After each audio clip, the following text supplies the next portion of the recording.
बिस्मिल्लाहिर्रहमानिर्रहीम अस्सलाम वालेकुम। आज हम स्टार्ट करेंगे अपनी नेक्स्ट एग्जांपल्स, क्योंकि हम टेलर सीरीज़ पढ़ रहे हैं तो टेलर सीरीज़ से रिलेटेड हमने एग्जांपल्स इससे पहले भी देखी हैं, जिसमें हमने मोस्ट फेमिलियर एग्जांपल हमने साइन ऑफ एक्स की एक्सपेंशन को सॉल्व आउट किया था और फिर हमने कॉज की देखी थी। और कॉज के लिए मैंने आपको हिंट्स दी थी कि आपने किस तरह सॉल्व करनी है, तो होप सो कि वो आपने किया होगा। अब हम उसके बाद भी हमने एक्सपोनेंशियल फंक्शन की एक्सपेंशन को भी सॉल्व किया था और हमने टेलर सीरीज में लिखा था। अब हमारे पास जो नेक्स्ट एग्जांपल है वो देख लेते हैं कि वो उसमें क्या कह रहे हैं। हमारे पास एग्जांपल है फंक्शन ऑफ एक्स जो है वो आपके पास इक्वल है 1 + x की पावर में q। एंड देन अगर फंक्शन आपके पास ये फंक्शन है तो वो कहता है कि हम अगर, क्योंकि टेलर सीरीज में क्या होता था, हम साइन ऑफ एक्स की ही एक्सपेंशन को एग्जाम्पल को देख लेते हैं, थोड़ा आपको रिमाइंड हो जाए कि हमने किया क्या था उसके अंदर। तो देखें, हमने साइन ऑफ एक्स की में क्या किया था कि हमने उसकी डेरिवेटिव लिया था। साइन का फर्स्ट डेरिवेटिव लिया था, फिर हमारे पास सेकंड डेरिवेटिव साइन का अप टू सो ऑन हमने इसके डेरिवेटिव लेना स्टार्ट किए थे। तो हमने कहा था कि इवन पे हमारे पास 0 आंसर आ रहा है, ऑड पे -1 की पावर में m आंसर आ रहा है। फिर हमने इसकी एक्सपेंशन को थोड़ा लिखा था। ठीक है, अब हमारे पास देखें, हम इसी तरह से हमने कॉस की एक्सपेंशन भी देखी थी। तो अब हमारे पास जो नेक्स्ट है ना ये वाला फंक्शन, तो अब हमने इसको सॉल्व करना और बताना है कि किस तरह से, क्योंकि हम फंक्शंस का डेरिवेटिव लेते थे। तो अगर हम इस फंक्शन का फर्स्ट डेरिवेटिव लेंगे तो मेरे पास इस फंक्शन का फर्स्ट डेरिवेटिव क्या आएगा, एफ ऑफ इस फंक्शन का फर्स्ट डेरिवेटिव ले लेते हैं 1 + x की पावर में q का फर्स्ट डेरिवेटिव ले लेते हैं। तो मेरे पास इस फंक्शन का फर्स्ट डेरिवेटिव q स्टार्ट में और 1 + x की पावर में q - 1 हो जाएगा। डेरिवेटिव लेने का तरीका ये होता है। देन आप इसका सेकंड डेरिवेटिव लेंगे, थर्ड डेरिवेटिव लेंगे, देन आप उसका nth डेरिवेटिव लेंगे। तो आपके कहता है कि अगर हम फंक्शन fn ऑफ x का nth डेरिवेटिव लेंगे तो मेरे पास फंक्शन की वैल्यू q, देखें उसने q लिखा, क्यों किस तरह से लिखा है। अभी आप एन फैक्टोरियल को छोड़ देंगे, समझे, यहाँ पे कुछ भी नहीं है अभी तो। ठीक है, अब हमने इसका ये डेरिवेटिव लिया है। मेरे पास इसका फर्स्ट डेरिवेटिव, जैसे कि अभी हमने देखा, मेरे पास इसका फर्स्ट डेरिवेटिव q - 1 आएगा। देन आपने इसका सेकंड डेरिवेटिव लिया, थर्ड लिया, अप टू सो ऑन हम डेरिवेटिव लेते जाएंगे। तो मेरे पास अगर मैं इसका सेकंड डेरिवेटिव लूँ तो देखें q इधर ही, क्योंकि वो तो कांस्टेंट है, हम x की रिस्पेक्ट से डेरिवेटिव ले रहे हैं। देन उसकी पावर स्टार्ट में चली जाएगी 1 + x और q - 1 हो जाएगा, q - 2 हो जाएगा। फिर आप nth डेरिवेटिव तक अगर हम जाएं इस फंक्शन के, तो फंक्शन का मेरे पास nth डेरिवेटिव क्या आएगा, मेरे पास इस फंक्शन का nth डेरिवेटिव आएगा q1 + x की पावर में q - n, मतलब कि मैं q में से एट द एंड, क्योंकि देखिए मैंने इधर इसकी पावर में q - 1 आया फर्स्ट में, सेकंड में q - 2, थर्ड में q - 3, up to so on मेरे as it is q nth derivative लूंगी तो मेरे पास इसकी पावर में q - n आएगा। तो मैं लिख लेती हूँ यहाँ पे 1 + x की पावर में q - n। ठीक हो गया। आप देखें, वो हम, क्योंकि हम एज अ टेलर सीरीज इसकी जो है वो डेरिवेटिव लेकर चेक करना है, हमने टेलर सीरीज में इसकी फॉर्म बनानी है। तो हम किस तरह से करेंगे, क्योंकि कहता है कि अगर हम, क्योंकि हमने इस फंक्शन का डेरिवेटिव लिया, मैंने इस फंक्शन का nth डेरिवेटिव लिया, तो मेरे पास ये वाली टर्म आ चुकी है। अब देखिए जो चीज़ उसने कही थी यहाँ तक तो आपको समझ आ गया। अब हम कहता है हम इस फंक्शन को n फैक्टोरियल से अगर डिवाइड कर देते हैं, n फैक्टोरियल से डिवाइड करना क्या था हमारे पास, टेलर सीरीज का अगर हमें फार्मूला याद हो तो टेलर सीरीज के फार्मूले में हम क्या कहते थे कि हमारे पास जो भी फंक्शन होता था, fn ऑफ x फंक्शन है, तो एट x0 पॉइंट पे अवर n फैक्टोरियल होता है वो, और x में से x0 को हम माइनस कर देते हैं। तो यहाँ पर हमारे पास x की टर्म्स तो आ रही हैं, फिर हमने इस पूरे फंक्शन को टेलर सीरीज के फॉर्मूले को सामने रखते हुए हमने इस पूरे फंक्शन को n फैक्टोरियल से डिवाइड कर देना। जो मेरे पास इसका डेरिवेटिव आया q1 + x की पावर में q - n, तो फिर ये qn हो गया है। अब हमने इस qn को इस तरह से क्यों लिखा है, qn को इस तरह से लिखने का मतलब है कि हमने इससे पहले NCR इक्वेशंस पढ़ी थी और उसमें हमने देखा था कि हम q को इस तरह से लिख सकते हैं। मतलब कि NCR इक्वेशंस भी हम थोड़ा सा चेक कर लेते हैं कि हमने इसको NCR इक्वेशन क्यों कहा।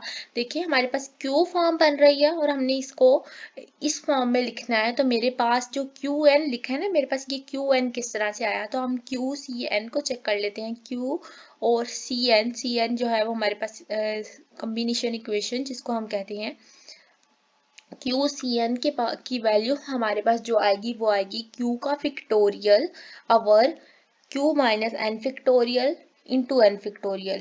थोड़ा सा लिखते हूँ ताकि आपको समझ आ सके। क्यू फिक्टोरियल है, अच्छा, फिर आपके पास नीचे क्यू में से एन माइनस हो रहा है उसका फिक्टोरियल है, और फिर आपके पास एन का फिक्टोरियल है। तो जब हम इसको सिंप्लीफाई करेंगे तो मेरे पास ये क्यू एन इस तरह से बनेगा। ठीक है, होप्स ओके, ये मैंने लिखा नहीं, आपको समझ आ गया होगा। तो कहते हैं हमने इसका nth डेरिवेटिव ले लिया। nth डेरिवेटिव लेने के बाद वो कहता है क्यों अगर हम इस फंक्शन में x जीरो कर दें, x जीरो कर दें तो x जीरो हमने देखा था टेलर सीरीज, तो हमारे पास ये फॉर्म होती थी टेलर सीरीज की, साथ में x माइनस एक्स नॉट की पावर में n भी आता था।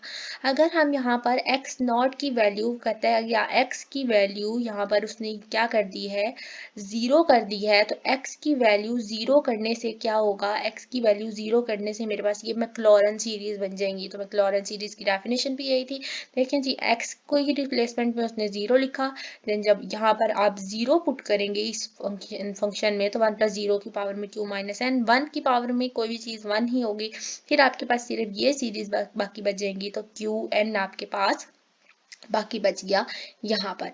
तो अगर हम इसकी मैक्लॉरेन सीरीज देखें तो इसकी मैक्लॉरेन सीरीज हमारे पास इस तरह से आएंगी क्यू एन एक्स की पावर में एन।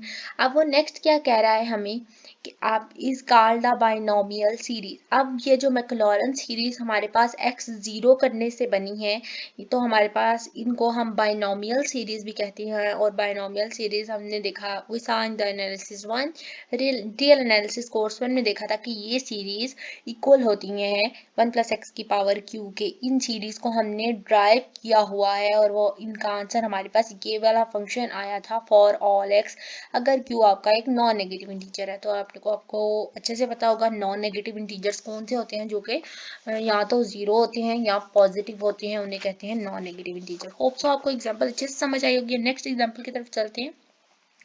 हमारे पास इसकी नेक्स्ट एग्जांपल है, वो विल शो नाउ शो। अभी हमने ये शो किया कि क्यू अगर आर्बिट्रेरी नंबर है तो q n x n function of x, ये हमने इस फंक्शन को एफ ऑफ एक्स के इक्वल हमारे पास इसका डेरिवेटिव लेने से ये फंक्शन आया था। और ये फंक्शन किधर से आया था, ये आपके पास असल में एफ ऑफ एक्स फंक्शन था और इसको हमने ड्राइव किया था तो हमारे पास ये फंक्शन आया था। अब वो कहता है इस टाइम हमारे पास x की वैल्यू 0 और 1 के दरमियान है, मतलब वो 0 से क्लोज्ड है और 1 से ओपन है।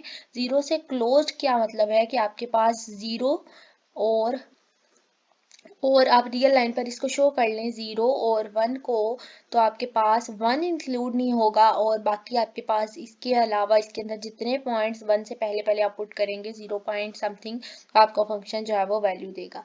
अब यहाँ पर अगर हम फंक्शन की लिमिट फाइंड करना चाह रहे हैं या हम उसका रेडियस ऑफ कन्वर्जेंस फाइंड करना चाह रहे हैं, जो कि इन्होंने यहाँ पे डायरेक्ट लिख दिया दैट इज 1, तो हम किस तरह से इसका रेडियस ऑफ कन्वर्जेंस फाइंड करेंगे, हम रेशो टेस्ट लगाएंगे इस फंक्शन के ऊपर।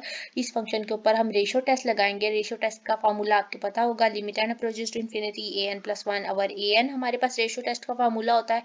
तो हम ए एन प्लस 1 अवर इसका फॉर्मूला लगा देंगे रेशो टेस्ट का। देखिए मेरे पास ए एन प्लस 1 क्या बनेगा, यहाँ पर क्यू अवर एन को रिप्लेस कर सकते हैं ना हम एन प्लस 1 से सिर्फ, तो क्यू ओवर एन प्लस 1 बन जाएगा। और ये a n plus 1 divided by a n होता है, तो ए एन आपके पास ए एन की वैल्यू क्या होगी, क्यू ओवर एन होगी divided by q over n. Then इसने इसको सिंप्लीफाई कर लिया है। सिंप्लीफाई करने के बाद वो कहता है कि इसका आंसर जो है वो q minus n over n plus 1 आएगा। फिर वो इसकी लिमिट जब पुट करेगा तो मेरे पास इसका आंसर 1 आ जाएगा, जो कि हम कहेंगे कि हमारे पास इसकी रेडियस ऑफ कन्वर्जेंस आ चुकी है। फ्रॉम 1.46 इक्वेशन से अब हम देखते हैं कि हमारे पास फंक्शन कहता है कि जीरो फंक्शन की वैल्यू जो हमने स्टार्टिंग में फंक्शन को डेरिवेटिव लिया था, अगर हम उस फंक्शन में x की वैल्यू 0 और 1 पुट कर देते हैं तो मेरा फंक्शन हमेशा लेस देन और इक्वल टू वैल्यू देता है मैक्सिमम ऑफ 1 2 q। इसको देख लेते हैं कि ये हमने लिखा किस तरह से, 1 2 q वाला टर्म्स।